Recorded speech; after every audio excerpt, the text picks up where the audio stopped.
been a men's coach and men's because they got women coaching men's sports now. They do. See that girl the other day kicking the. Did you see that? She's going to kick again this weekend. Well, I've always said I played soccer, and I always said it. If it's any sport that they can do it in, it's football. Girls can kick a soccer ball just as they showed you a video. Did you see that video of the girl from I forget what college team it was? I think she hit it was a penalty kick, like maybe 25 yards out on her side, like a little more than an 18-yarder.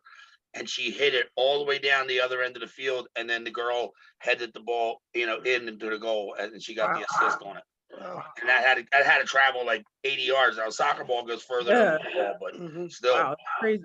You got a good leg. You got a good leg. Yeah, definitely. Basketball. Remember the one girl tried it in basketball. You're too young, but I'm sure you've read about it. She was a All-American. And then she went to a big college, girls basketball college, and then she tried out for an NBA team. And I think she got in a game, or not a real game, but a scrimmage game or something. Wow, it was funny. She was a really good player. Yeah, I can't remember her name. Okay. All right, Steve, are you ready? We're gonna go live on Facebook, and that's what I'm taping. He's got the Zoom over there with you guys, so you won't see me anymore. You might hear my voice helping with some of the questions. Okay, so here we go. Hi, folks. We're here with another episode of Talking Sports with the Legend. Tonight's guest is Jackie Hartzell from the University of Sciences. She is the women's coach for their basketball team. Where were you born? I was born in Philadelphia. What high school? Where did you go to high school and college? I went to St. Hubert's High School, and I went to Del Valle College. Did you play any other sports as growing up? Yeah, I played a bunch. I played basketball, softball, tennis, flag football, soccer. I wasn't too good at soccer. I think that's it. I think that's all of them that I played. What made you decide to stick with basketball?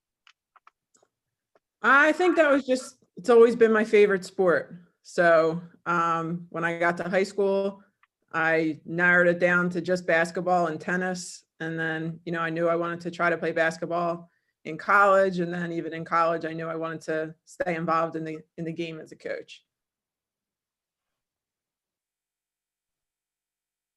Where was your first? You skipped number 4. Did you always want to be a coach? I think so.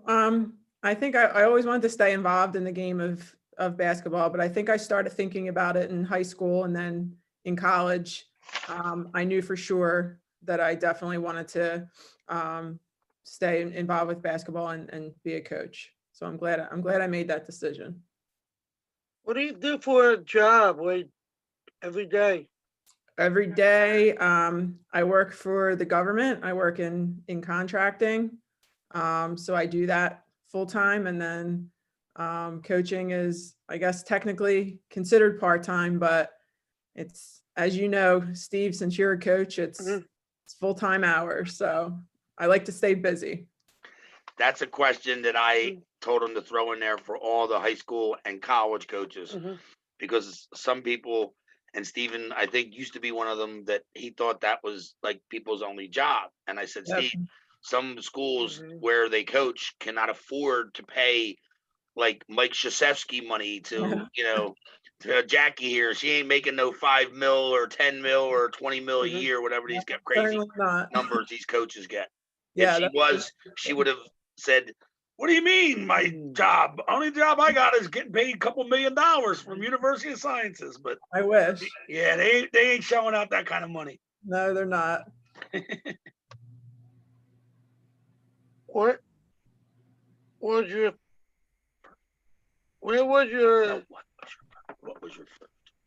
first coaching job? My first coaching job, I was the freshman coach at St. Hubert's, back when all the high school teams had freshman teams. I helped out Mike Rasler with the JV team at St. Hubert's, and then I coached the freshman team by myself, and helped out a little bit with varsity as well with under Kathy Rasler. That was just 1 year there, though. What year was that? That was the 2005-2006 season. So I was Okay, just so there for one season. So you graduated from Del Val Yes. in 2003? Five. Okay. Yeah, I graduated in May and then started coaching that fall at Hubert's. Actually, tennis, and I coached tennis and basketball at Get Hubert's. out. Awesome. Yeah. Did you coach at any other schools I besides did. before getting to? I did. After St. Hubert's, I went to Archbishop Wood for 2 years. I was the JV head coach and assistant varsity coach under Liz Bernstein, and then Jim Ritchie, who is my current assistant coach. And then I went to Archbishop Ryan, where I was the head coach for 5 years before going to Sciences. Oh, so you went right from Ryan right to University of Sciences. I did, yes. In That's awesome. 2013, I think. So Mike took over for you. He did, yes. He used to be my insurance agent. He's my insurance agent as well. Yeah, and when I found out he was coaching, I introduced him to Steven.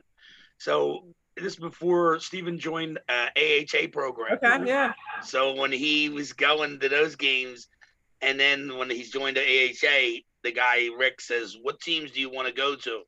So he's like, "All the Ryan basketball games," because I know the coach, and then he now knows like every coach, so he goes to all the different schools now. You should come down to one of our games sometime if you can. I was about to say absolutely, especially when you guys play Holy Family. Yeah, but he was at our game at Holy Family last year. I remember seeing Steve. Oh yeah, he told me he was booing your team and throwing stuff on your bench. Go ahead, Steve. I'm sorry, buddy, for you. Right. How far have you traveled When playing? when playing or coaching? As a player in college, we actually went to Vegas for a tournament. So that was fun, but I was only 17 years old at the time, so it wasn't that fun. And then coaching, I guess the furthest I've gone is Florida. Unfortunately, we were supposed to go to Hawaii this month. So in like 2 weeks, we were supposed to be in Hawaii for a tournament, but obviously that's canceled because of COVID. So hopefully we can go to Hawaii another time. That's a shame. You're the second or third interview we did with coaches or ADs, and it was Hawaii. You're Hawaii. The one was Europe. Oh. Australia was the young girl young lady from Drexel. Yeah. You probably know who she is. She went to Wood and probably played. I don't know if you were going. What's her name, Steve? Come on. Is that Aubrey Brown? Or Bally Greenberg? Yeah, Yes, Greenberg, Valley, yes. Right. Yeah, She is such a nice girl. She was volunteering at an AHA event, and Steven said, Rick introduced him, and because Steven always wants to get paired up with the best athlete at the thing. And so Rick said, "I got to introduce you to this young lady. She is from Drexel." So then I went up and introduced myself and started talking to her. And then Steven right away said, I asked her if she would do an interview like you. And she was like, yeah. And she was all set to go to Australia for her 5th and final year to school. And then she was going to stay there and try to make it a pro in the summer. So she said she still might go over this summer after she's done Drexel. But with the COVID, who knows? Yeah, it's killing us. Do you still get nervous before game days? Oh yeah, I get probably more nervous than I should. but I'm working on that. I'm working on not being as nervous before games, but yeah, I definitely get very, very nervous. See that? Somebody else is like you. Mhm. This guy's nervous 2 seasons ahead of time. That's hard. I feel you, Steve. Do you have a role model in coaching? Yeah, I would say definitely my high school coach and my college coach. And I think that's part of why I wanted to become a coach. I had a great relationship with both of those coaches, and I still have a great relationship. Susie Bold coached me at St. Hubert's. She's an assistant at Archbishop Wood right now, and her daughter plays for Chestnut Hill College. And Laura Hogan coached me at Del Val. She's still the coach at Del Val. And yeah, just the relationship that I had with both of those coaches had a big impact on me wanting to be a coach. So I would say they were really good role models for me when I was a player.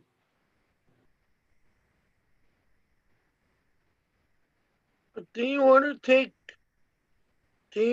to coach at the highest level someday? A higher level, I'm sorry. A higher level than what you're at Yeah, now. I'm not sure. I'm pretty happy where I'm at. I guess it would have to be the right opportunity, the right fit. It's not something that I'm actively pursuing, but I guess, you know, if the right opportunity presented itself, I would have to consider. But like I said, I'm pretty happy at U Sciences right now. I really like the players that I coach. So not really looking to get out of there anytime soon. That was one of Steven's questions. We sit down together, me and him, and my wife sometimes gets involved, and we think of questions to ask. And he goes, "Should I ask them if they want to go to a higher level?" And I told him, I said, "Well, I said if they're a college coach, it's going to be hard for them to say, yeah, I can't wait 2 more years at this place, and I'm going on to Division I." Yeah. I said, but a high school coach, you can ask it. See, but that's you're like the third or fourth college coach he's done. And you all gave pretty much the same answer, which is the correct answer. Right. No, I hate this place. I'm leaving next year. Yeah, we definitely can't say that. How'd you guys do last season? The last season you played. Last season we played, we did pretty well. I'm really bad with records. I think we won 26 games, maybe. We were playing really well. I think we won 20 straight at one point, 20 straight games, and then we lost to Jefferson in the semifinals of the conference tournament. They played extremely well in that game and beat us on our court. And then we got into the NCAA tournament, and we were at the NCAA tournament at Adelphi on our way from our hotel to our practice the night before we were supposed to play. And that's when we found out it was canceled. So, you know, our season ended early because of COVID. But I would say, you know, looking back, it was a pretty successful season. Thank you so much for answering that question, because he says, Dad, should I ask her when she found out, how she found out, and all these questions about the COVID? I said, let her tell you what happened last season, because he said he knew everything. He goes, I know I think they were at the game, and so he wanted to know, how did you personally find out, like phone call or email, or what happened?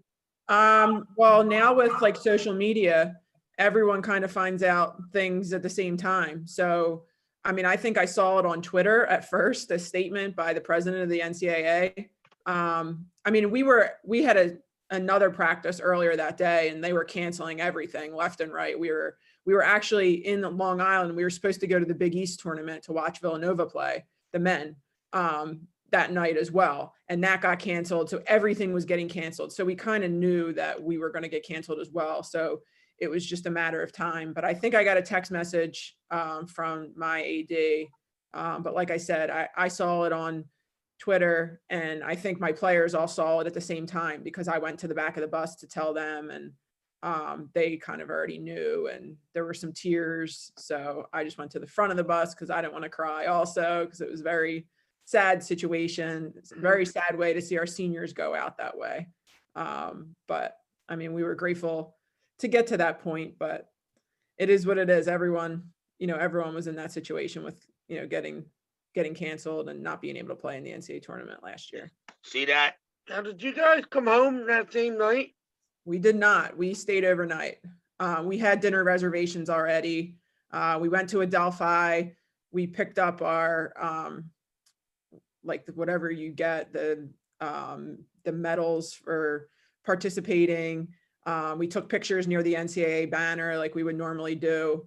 Then we went to dinner. And since it was like a later dinner reservation, we just stayed at the hotel and we came back in the morning. And then that was the last time I was on our campus until like this semester. It's been very weird. That's but that's the stuff that he was asking me. And I said, Steve, man, everybody, kind of, it was funny because, Mr. Twitter here, he's on every social media possible. So he'll call me and say stuff. And I'm like, where'd you hear it? And if he says Facebook, the first thing I say is, where at on Facebook? Oh, Yeah. my friend told me. And I say, don't believe that. Now, Twitter is a lot better because they'll have them little blue checks that, you can tell. But Yeah. he's hooked up like you with the CA. He's got the CAC. I got to ask one of the coaches, do you subscribe and have that channel on your TV? No. See, you got something the coach don't even have. He gets me to get all these apps on his Roku TV. Oh, I don't even know how to do that stuff. So I'm not great with technology, but Well, Steve, Yeah. there you go. You can get another job at another university. You can help them with their social media accounts. there we go. Oh, God. Are you waiting? Are you happy with all the questions she answered about the COVID questions? But You can I ask tell, whatever. you're still talking to your seniors that graduated. Tell them that, there were so many people that felt for them. And Yeah. the seniors in high school, those were the ones that got the most affected, Yep. College was the ones I really felt bad for. Cause like you said, it was the first time they made it to the Final Four. I mean, to the champion, the NCAAs or that No, group. we actually, our seniors had been there their first 3 years. So it was their first Great. year in a row. So Okay. they at least got to experience it. And hopefully our younger players will get to experience it again, but you never know. Did you guys ever win? Keep going? Like, how far did you ever go? 2 years ago, we made it to the regional final. So I guess that's the Sweet 16. We won our first 2 games. So that was a pretty cool experience. And Steven, once again, follows that when you guys do the draw and all. And then it's the same thing as the NCAA 64. Yeah, the selection show he watches. Yes, he does. He goes on to that CACC and he Awesome. watches I love it. it. How does your team look for next season? Well, for this season, like the current season, our school just announced like a week ago that we've canceled all sports. So we won't have a season, unfortunately, this year. So unfortunately, that probably means that we have our current seniors, they probably won't play again, which is very unfortunate. So then the following year, we will be very young, pretty inexperienced, but yeah, we'll see. I mean, I don't know how we'll be. I hope we'll be good, but we have a lot of unknowns with playing time and who's going to step into what role and things like that. But that's part of coaching. You coach them up and teach them the best that you can and see what happens. So just looking forward to whenever we can get back on the court. What is with the seniors? We were talking to a couple of the other coaches, Goldie and Beacon and Wilmington, and they were saying that a lot of their seniors, because the same thing happened obviously to them, Yeah. that. They're going to stay. A lot of them are going to stay because of getting their they're going to have masters. 1 more year of eligibility. Yeah, that's what I'm. Yeah. That's what I'm asking Jackie. So are any of your kids going to take advantage of that? So at our school, it's really, really hard to do that. We have a lot of 6-year programs. We have a lot of players who are in 6-year programs at our schools. at our school, and the 5th year is where they go on their rotations. So it's like clinicals. Right. So it's going to be really, really difficult for them to play a sport and be on their rotation. So it's unlikely that they will be able to do both. And then some, like our best player, Arissa Yee, who, Steve, I'm sure you're familiar with. She was Player of the Year in our conference. She was an All-American. She's actually going to podiatry school. So she'll be going to Temple next year for podiatry school. So her career has ended because of the pandemic, which is very, very unfortunate for her. Very unfortunate for me because she was so enjoyable to coach. So yeah, with our school, it's not likely that many will play in their 5th year, unfortunately. So does University of Science offer master programs in other areas besides PhD, like a doctor, Yes. you know? Yeah, we actually have a very good MBA program, so business. So any of the team members that were like business students, they could take advantage of it. They could. I mean, right now a good amount are in doctorate programs already. That's funny. I told Stephen that. I said, I can't wait to do this interview with you because of the fact that how unique, your school is. So Stephen wanted to ask you a great question. And that question is, how'd you word it, Steve? How do you keep your team so successful? Yeah, ask her, go ahead. How do you keep the program work so successful? With future doctors, Mhm. which people think, I guess, are not good athletes, but also we know how hard it is. His sister, my daughter, is a nurse. Okay. So the schooling for nurses and doctors, I know how intense it is, and I can't get over how great you guys are all the time. Thank you. That's a great question. I think it starts with recruiting and the type of not only, basketball players that we bring in, but the type of people. And we have to make sure that the players that we recruit are really serious about school. They know that they have interest in a major that we offer, and they have career goals. They know what they want to do when they get done playing basketball, and it's not just about basketball. So I think we have great kids. Like they really they have their priorities straight. I don't have to worry about like making sure they go to class or things like that. Like there's very little discipline ever involved. They have it together. So it's just, I give all the credit to the players with that, and them being committed to both academics and to basketball. They're really, really good at managing their time. And then as coaches, we try to just, make sure that we don't waste any of their time. We try to be very efficient with our practices, get them in, get them out. We don't spend like hours and hours in the gym. And we ask them to communicate with us if, it's a big week for exams or things like that. And if it's a stressful week, and we try to keep that in mind when, we're scheduling and things like that. So, and then once you start seeing success as a team, like it just it trickles down, and, your upperclassmen kind of lead by example and show the younger players what is expected. So we've been very, very fortunate the last few years with great players and great people, great students too. See that, and she answered that next question about he loves asking this question, and I think it's a great question too. Go ahead, hit her with it. What do you look for in a recruit? Yeah, like I said, definitely the academic part of it. They have to do well in school, and they have to have an interest in, the majors that we offer. But from a basketball standpoint, we definitely look for people who play really hard, who are great teammates. We like people who have a high basketball IQ, unselfish. We like to shoot the three a lot. So we try to recruit people who can shoot. But the most important thing is good people. We really try to recruit good kids, kids who are mature, can have a conversation. And we try to get a good feel for that when they come on their visit.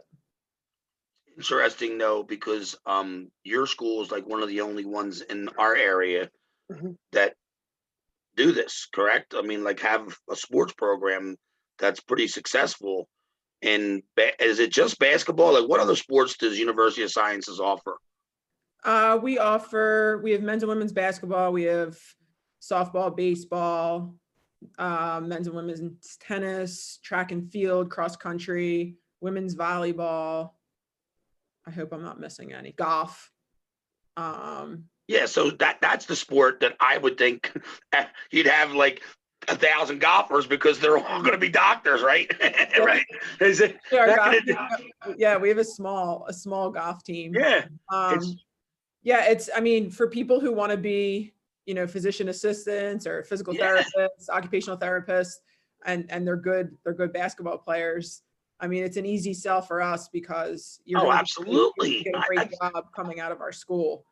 So it's just once we identify those players, we've been able to be pretty successful with recruiting because, the school has a lot to offer. So that's part of why I really like, I like being at a high academic school. I like coaching smart kids. And it makes it a little bit easier to recruit once you find those kids who are interested in the majors that we have. And the other part that you made, which was obviously clear to me anyway, who, I struggled on my SATs because I hated, doing schoolwork when I was in high school. I went to North Catholic, so I know, where that's at because you went to St. Hubert's. Yeah, my dad and my uncles all went to North Catholic. Right. My cousin. Right. Unless you were like going to the University of Sciences and you were at a regular Catholic school, most people, especially with their athletes, didn't concentrate and get 4.0s like these kids nowadays. Yeah. But in your recruitment process, I can't get over how great of athletes these kids are. Tim Carr's son played on the men's basketball team a couple years ago. Yeah. And I wasn't surprised how great of an athlete he was because his father was a great athlete himself. But I was just shocked that, wow, these guys are going to be our future doctors and they can really play some basketball, man. He told me how great your team was. And I was like, that's unbelievable. So when he told me about your interview, I said, I can't wait to ask her because he had the questions. And I said, these are great questions. He was saying, like, how do you think she does it? I said to coach, and I just said it has to be good coaching. But, like you said, I guess you didn't say this, but I think you implied it. It's easier coaching smart, intelligent children, college students instead of college students like me who were more interested in, I was going to play pro soccer, when I was done, that didn't happen. No, I think it's definitely easier to coach the high academic kids. I mean, I've never coached at any other college, so I don't know what it's like. Right, but I know, but you made, that's why I said, that's why I couldn't believe it, because when he asked me that question, he said, what do you think? Is that a good question to ask? I said, that's a great question to ask. I said, because I'm dying to talk to her about that one. What is your daily schedule like during the season? For the team. No, he means for you as a coach, because for me as a coach.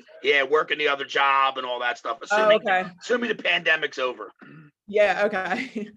So I do work from home a couple days a week, so it depends on whether or not I'm in the office or I'm at home. But in a day that I'm in the office, I'll usually work from maybe like 7 to 3:30. I'll drive down to campus, which is about maybe 25-30 minutes from where I work. And then I like to try to get a workout in, and then I'll watch some film and get ready for practice, depending on what time our practice is. Sometimes during the season, we might have 6 a.m. practices. So my schedule would be go to practice first, work out before practice, have practice, and then work the rest of the day. And then I have the rest of the night to do film, work on scouting reports, or, whatever I need to do. And then obviously game days are a little different, but our practice times really vary too, because like we don't have a set practice time because it all depends on what time our players are in classes and labs and things like that. So we have to work our practice schedule around the players. So it varies from day to day what time we actually practice. And you guys are on City Line Avenue, right? No, we're on Woodland Avenue. We're right next to Penn. Oh, get out of here. See, I'm thinking of PCOM. What's that? Oh, yeah. Yeah, What's PCOM, that? that's where PCOM is. Right. Yeah, what's it's Drexel, Penn, us. We're right near like the VA hospital. okay.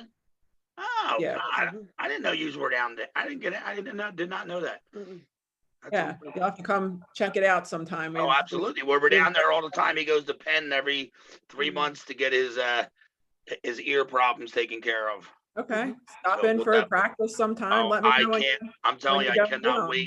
I can't wait because all the people we're interviewing during the pandemic, they're all inviting Steven out to the games, and I said we're gonna go all over the place. We can't wait. Awesome.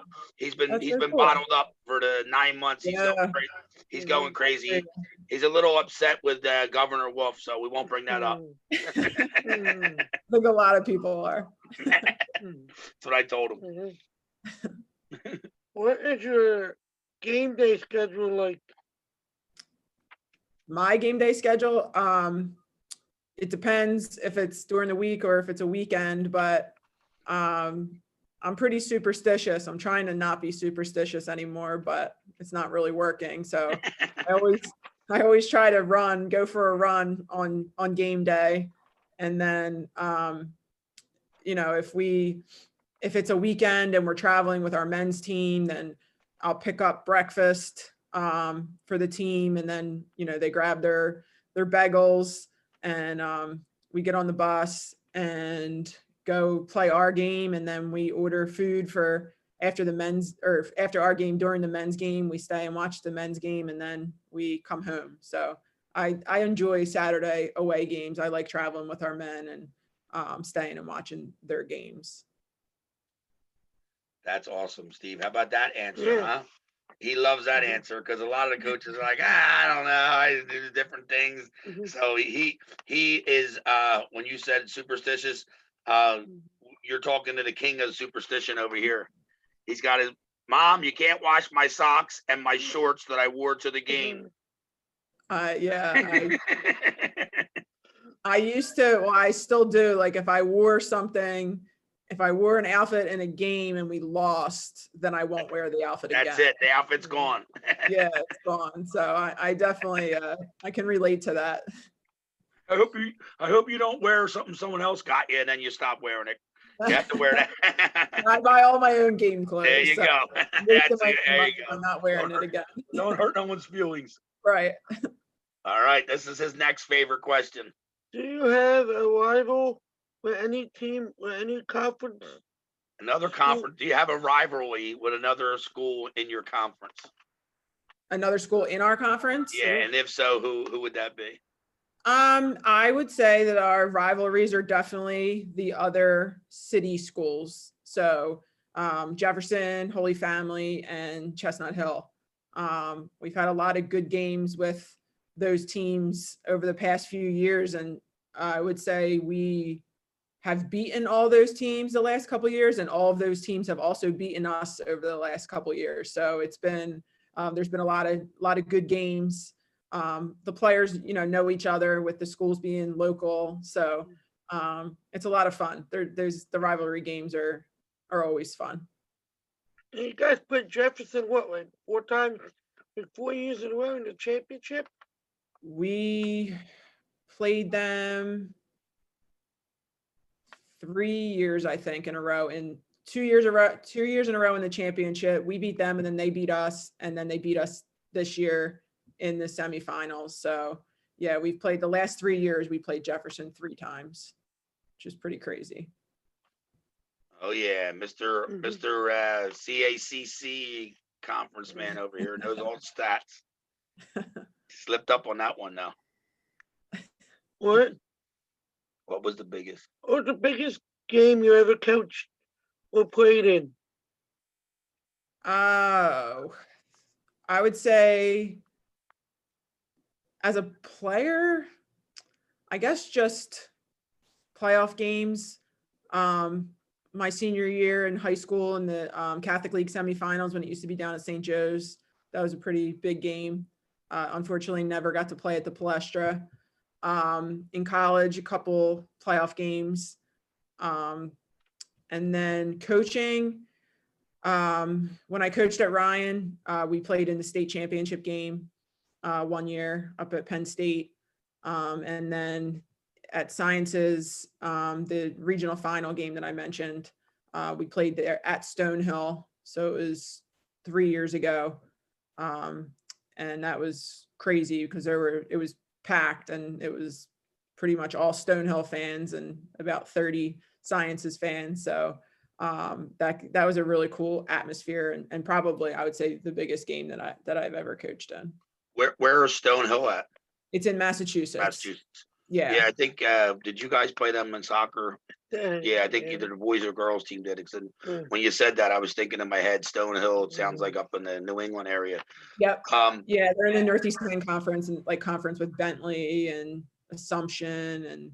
Right, that was another school. Bentley was that. That's who that guy that Georgie, the soccer coach, knows. Yeah. What division was Del Val? Division 3. Yes. So you went to the NCAAs with them?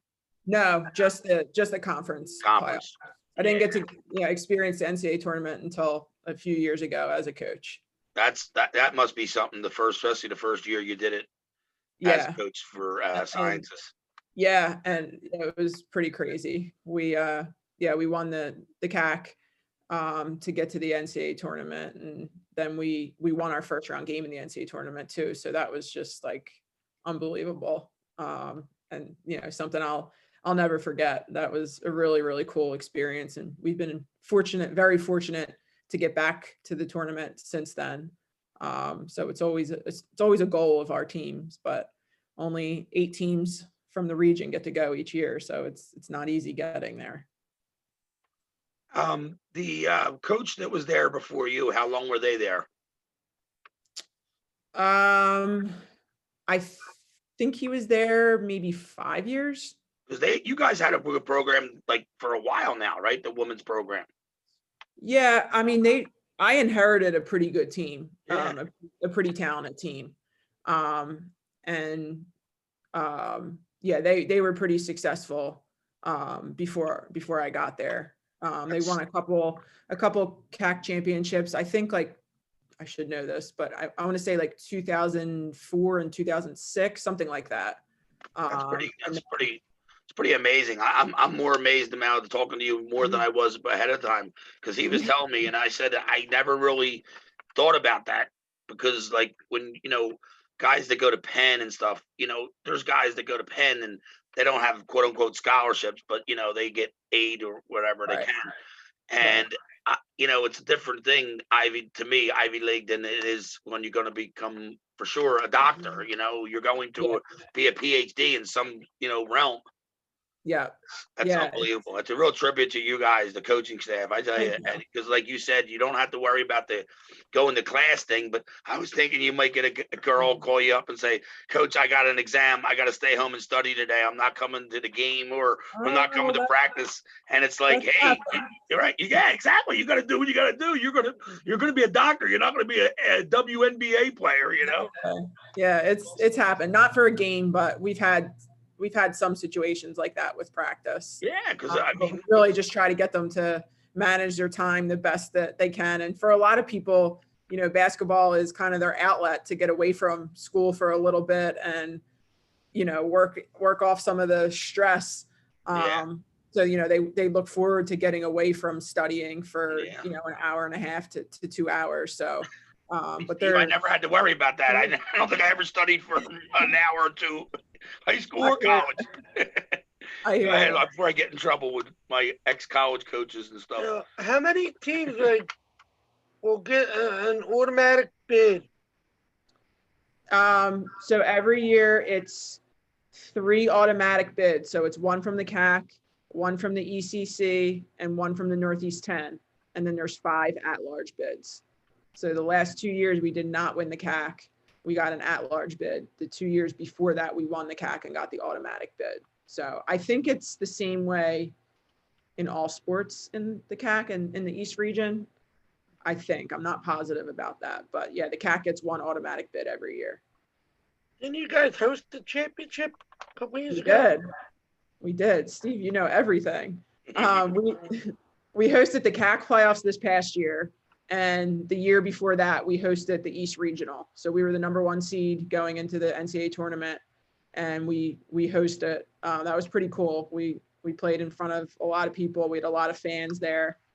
We won our first round game and lost the second round to Lemoyne. So yeah, we did host, and that was a very, very cool experience. I wanted to go to the playoffs last year. Really? What, your driver wouldn't take you? Yeah. Oh No, boy. mom said couldn't. Your mom. Had the flu. Oh, because you had the flu. Mm. Oh, well, No. there you go. You don't want to go to the University of Science game with the flu. All the doctors will throw you right on out of the stadium, man. Well, that's what you have the CAC network for, right, Steve? Yeah, exactly. Hear that? She said that's why you got the CAC network. I actually missed the game this year because I was sick. I had the stomach virus, so I had to watch one of our games from the CAC network because I couldn't go to the game. I didn't want to get the whole team sick. And I missed another game because of the flu a couple years ago. That's not fun. And tell us about any of your former players and their careers. Former players and their careers, like what they do now after. Yeah, because he's been asking that of other coaches, and I said I can't wait because they're all doctors, right? Well, a lot of them have their doctorate degrees. Yeah. We have a couple pharmacists. We have a couple physician assistants. Steve, I'm not sure if you remember Meg Wolf. Meg Wolf played at Ryan and then also played at Sciences. She's a physician assistant. Catholic schoolgirl, physician assistant. How about that, huh? We have a couple physical therapists, occupational therapists. We have a couple in school right now for physician at PCOM, and 2 at PCOM, 1 at Drexel in physician assistant school, 1 at Jefferson in nursing school. We have 1 coaching right now, Alex McKiernan, who played for 4 years and then coached with us last year. She's a grad assistant right now at Indiana State. So that's pretty cool. I'm trying to think what other careers. We have 1 who was a psychology major who's a guidance counselor. I think that's pretty much it. A lot of them, like I said, pharmacists, physician assistant, physical therapists, and occupational therapists are our most popular. I told him, I said, because a lot of times they'll say, did any of your former players become professionals? Yeah. And I said, now that you said you coached at, Wood and Ryan at a low, high school level, they could have went on. Did you ever coach anybody that went on to play professionally in another country or anything? Not that I can think of. Definitely not as a head coach, although Jess Coachy, who I coached at Ryan, she did the Victory Scholar program. So she got to go over to Ireland and she got to play over there and also coach over there and get her master's, which was pretty cool. Oh, that's awesome. Other than that, I don't think any played professionally. They're doing better for our society. They're doing better for our society than some guy who went on to become an NBA player or a woman who became a WNBA player. Yeah. It's true. A lot of them are on the front lines of everything that's going on right now. So it's pretty cool. This is Steven's favorite question to ask everybody. The last question. What great coaches, dead or alive, would you like to sit down and talk about coaching? Did you say name 3 of them? Three coaches, yeah. Like you're having dinner, 4 of you are going to sit around a round table and have a little discussion. Well, definitely. I just got done watching them play Villanova men. So Jay Wright is definitely one of them. I love, and now that we're not playing, I get to watch more of their games, and I love the way that they play and the culture that he's established there. And then I would say coaches of two women's teams, current Gino Ariema, who used to be the coach at Tennessee, who passed away from Alzheimer's a couple years ago. I've always admired her as a coach and what she's done for women's basketball, and Gino as well. So they're three coaches that I definitely look up to, and if I had the opportunity, would love to sit and talk with them. Have you ever met Gino or Villanova? Jay. Jay Wright. No, I met Jay Wright, but yeah, I met Jay.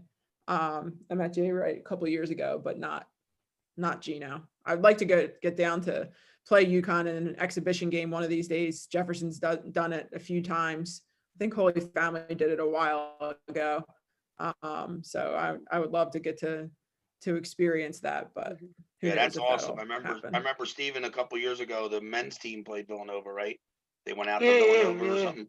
And I said, Okay. that's a great experience to, Mhm. for a Division II player, because, a lot of these guys and the girls that play Division II basketball, they can play Division I.